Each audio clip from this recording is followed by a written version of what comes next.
Un mois après la nomination du gouvernement Makosso par le magistrat suprême, la nouvelle équipe gouvernementale ainsi constituée semble avoir démarré sur les chapeaux de roue.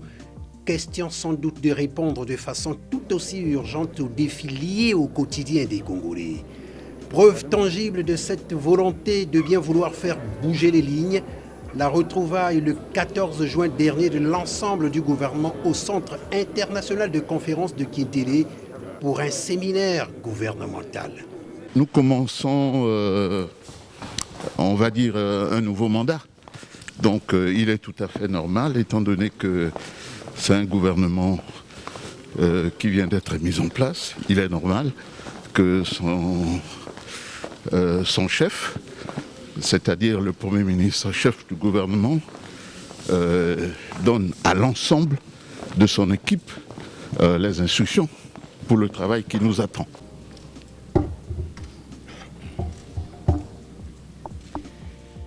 Nous sommes là pour plancher, comment retranscrire fidèlement la pensée, la vision d'un grand homme. Cette vision l'a portée à la magistrature suprême et maintenant nous, ces soldats, nous devons bien comprendre, être en ordre de bataille avec des objectifs précis. C'est tout le sens à donner à cette semaine d'intenses travaux. Nous allons être studieux. Un séminaire gouvernemental pour fixer la méthode de travail et définir une feuille de route pour les mois à venir. Un mode de fonctionnement directement emprunté aux us et coutumes des entreprises privées.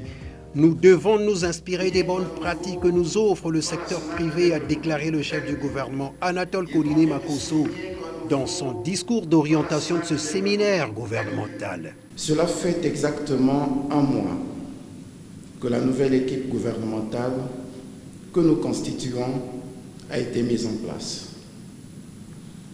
Ces 4 semaines écoulées ont été consacrées à l'installation de chacun de nous dans ses nouvelles fonctions, dans un contexte marqué par la persistance de la pandémie à Covid-19 et qui commande de notre part une action vigoureuse et continue de riposte. C'est dans ces mêmes circonstances préoccupantes que nous nous retrouvons en ce début de semaine dans une configuration moins formelle pour inaugurer ce qui sera désormais une tradition pour notre équipe, le séminaire gouvernemental. Séminaire gouvernemental, une initiative innovante pour améliorer la gouvernance publique qui est devenue un véritable management.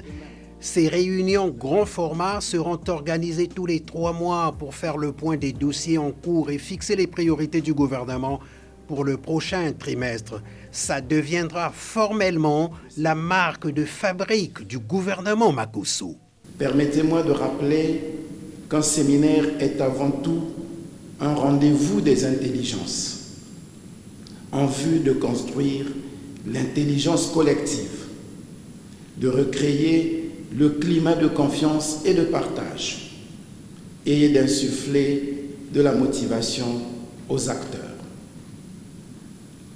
Il s'agira pour nous, à l'avenir, de faire tous les 3 mois le point sur les dossiers en cours, en évaluant leur mise en œuvre et en fixant les priorités du gouvernement pour le prochain trimestre. Pour ce premier séminaire, l'accent a été particulièrement mis sur l'appropriation par tous les membres du gouvernement du projet de société du président de la République et des orientations contenues dans son discours d'investiture en vue de leur déclinaison en programme d'action qu'il leur faudra mettre en œuvre de façon cohérente et efficace. L'occasion nous sera donc donnée de nous rendre compte de la nécessité d'évoluer en une équipe soudée, tenue conjointement et solidairement responsable de l'ensemble de l'action gouvernementale. Comme vous le savez, cette responsabilité collective repose nécessairement sur l'éthique dans la conduite et la gestion des affaires de l'État. C'est la mesure de notre action collective et la lumière de nos conduites individuelles. À cet effet, les règles du travail en équipe nous seront fixées est sans cesse rappelée pour maintenir la cohésion du groupe et empêcher que les éventuels conflits d'attribution et les missions transversales à compétences partagées ne soient des points d'achoppement pour le succès du projet de société du chef de l'État, mais plutôt un renforcement de complémentarité à privilégier. Discours d'orientation délivré suivi par un exposé de cadrage en lien direct avec le projet de société du président. Le Premier ministre a par ailleurs exhorté les membres du gouvernement à compétences partagées, c'est-à-dire transversales, à gérer leurs attributions dans une concertation permanente et en toute humilité. Puis, plusieurs thèmes complémentaires ont été développés par les membres du gouvernement et les experts nationaux notamment. Comment renouer avec le FMI, la problématique de la mobilisation des ressources financières externes par le ministre des Finances, du Budget et du Portefeuille public Rigobert Roger Andély, la mobilisation des ressources financières internes, le climat des affaires, la présentation de la haute autorité de lutte contre la corruption et du plan d'action de cet organe stratégique du dispositif institutionnel congolais qui résulte des réformes décidées par le gouvernement et les partenaires au développement, notamment le Fonds monétaire international, dans le cadre de la bonne gouvernance. Après tous ces exposés, les membres du gouvernement ont été repartis en groupes de travail. 4 groupes ont été constitués au sein desquels les chefs des différents départements ministériels ont procédé à l'identification de 5 problèmes prioritaires de leurs ministères respectifs au cours des 12 prochains mois et des 5 années de l'actuel mandat. L'avantage de ce travail-là, c'est que les ministres, en quelque sorte, pouvaient partir un peu à l'aveugle dans tous les sens, expression connue de nos compatriotes, et donc peut-être se perdre, voire se fourvoyer. Or là, nous avons un canevas, nous avons chacun de nous une feuille de route, nous avons chacun de nous un cadre qui nous permet de rester dans l'essentiel, c'est-à-dire le projet du président de la République, et nous allons en quelque sorte également nourrir le programme d'action qu'en notre nom à tous, le Premier ministre chef du gouvernement va présenter dans quelques heures devant l'Assemblée nationale. Donc c'est un travail nécessaire, un travail utile et un travail qui devrait permettre au quinquennat et au gouvernement du Premier ministre Anatole Collinet-Makosso de démarrer d'un pas vif et d'un pas sûr. C'est une très bonne chose parce que ça permet au groupe, c'est-à-dire au gouvernement, de pouvoir aussi comprendre les préoccupations, des fois les desiderata, sinon les ambitions des autres collègues. Voilà, je pense que c'est une très très bonne chose, ça permet d'harmoniser aussi la vision et d'avoir le même plaidoyer. Nous nous sommes attelés à parcourir à la fois le discours du chef de l'État et aussi d'autres documents qui nous ont permis justement d'aller à l'évidence de ce que les Congolais peuvent attendre de l'action gouvernementale au cours des mois qui suivent. Nous avons eu à décliner nos propositions pour les priorités que le gouvernement devrait avoir, mais aussi décliner nos priorités sectorielles. Et c'est toujours un exercice où on donne et on reçoit, parce qu'on apprend énormément et on arrive aussi à faire comprendre les priorités de son département et à les faire porter par les autres collègues. Dans les mêmes circonstances, chaque groupe a identifié le problème le plus urgent parmi toutes les priorités de la République. À cet effet, les différents groupes ont fait le choix suivant. Groupe 1, composé de 7 ministres et présidé par le ministre d'État, M. Firmin Aessa, a retenu juguler la crise sanitaire en vue d'un retour à la situation normale pour une meilleure relance de l'économie. Groupe 2, composé de 11 ministres et présidé par le ministre d'État, M. Claude Alphonse Silou, a opté pour le règlement des problèmes sociaux, pension des retraités, bourse des étudiants, etc. Groupe 3, composé de 6 ministres et présidé par le ministre d'État, M. Pierre Auba, a choisi la paix au sens large. Groupe 4, composé de 11 ministres et présidé par le ministre d'État, M. Pierre Mabiala, a retenu l'amélioration du bien-être des Congolais au moyen de la diversification économique en levant un certain nombre d'obstacles. Dans le but d'améliorer la gouvernance publique, une communication sur la gestion axée sur les résultats a été faite à chaque groupe. Des recommandations qui découlent de ce premier séminaire, il ressort qu'il est impérieux pour notre pays de surmonter la crise économique et financière, de lutter contre la corruption et les antivaleurs, d'améliorer le climat des affaires et de s'approprier l'outil de gestion axé sur les résultats, la gare notamment. Et puisque notre pays ne peut régler la crise économique par ses propres moyens, des signaux forts en matière d'amélioration de la gouvernance devraient être envoyés à tous les partenaires. Les différentes actions à mener pour surmonter la crise économique et financière sont poursuivre les négociations avec tous les acteurs privés, les partenaires bilatéraux et multilatéraux, dont le FMI, pour alléger le poids de l'endettement de l'État, mobiliser les ressources externes et internes, relancer et diversifier l'économie. Tout particulièrement, s'agissant du FMI, les avantages d'un nouveau programme sont son rôle catalyseur auprès de nos partenaires multilatéraux et bilatéraux, avec l'amélioration de la signature et de la crédibilité de notre pays sur les marchés financiers, la réduction du coût de la dette de l'État, l'accès au nouveau programme de FMI appelé Common Framework, dont bénéficient déjà 3 pays africains. En ce qui concerne la mobilisation des ressources externes, il est fondamental de privilégier le recours au bon financement, à savoir les aides et dons, les emprunts à taux concessionnels des multilatéraux, les prêts bilatéraux et les appels de fonds sur les marchés financiers de la CEMAC et internationaux.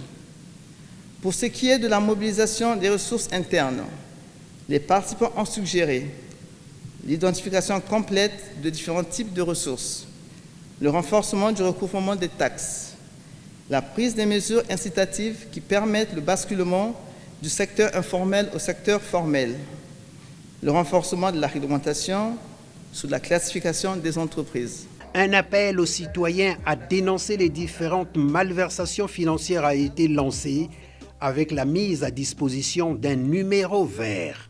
Pour la lutte contre la corruption et les antivaleurs, un numéro vert 1023 a été ouvert aux fins de recueillir les appels des citoyens pour dénoncer différents types de malversations.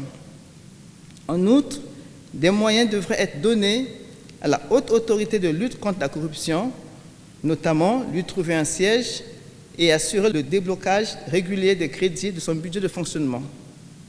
Les séminaristes ont adopté une motion de remerciement au président de la République pour avoir autorisé la tenue de ce séminaire.